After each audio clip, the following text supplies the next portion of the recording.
Love smarter, not harder. Today's question. Dear Dr. Karen, I recently listened to one of your podcast episodes on the relationship dynamic between Will and Grace.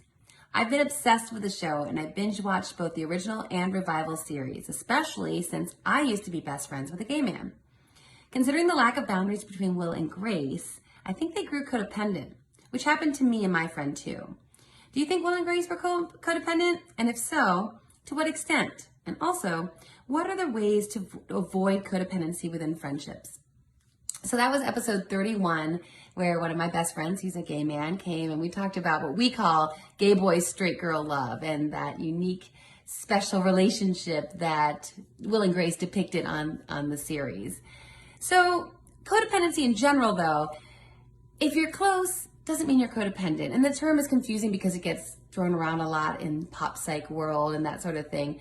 But really the essence of it is, I'm codependent with you if I need you to need me. It comes from the addictions literature where we saw the addict, right, and the partner tries to help the addict get clean.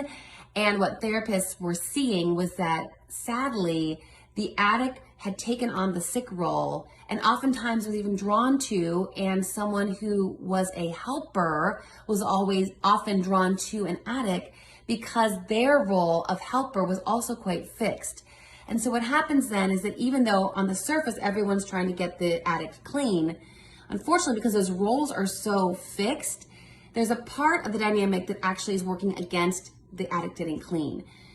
Inadvertently and unknowingly, the person in the helper role may actually, again, beneath the surface, want to keep the addict sick because the helper role is only significant and relevant if we have a sick person to help. So it gets pretty deep, and that's really what we're talking about when we're talking about codependency in its truest and its most, the essence of it. Were Will and Grace in that boat? I don't know. And our friendships, very close friends, can sometimes think, are we codependent? Well, really, the litmus test is what I shared earlier. The easiest way to understand if you're codependent is to think about, do I need my friend or my partner or my husband or my wife, do I need them to need me? When you ask yourself that question, or conversely, do they need me to need them? That's the way you can figure out if you're in a codependent dynamic. So I'll let you figure out whether you think Will and Grace were codependent, but that's the way to really get at the heart of the matter. And I hope that helps.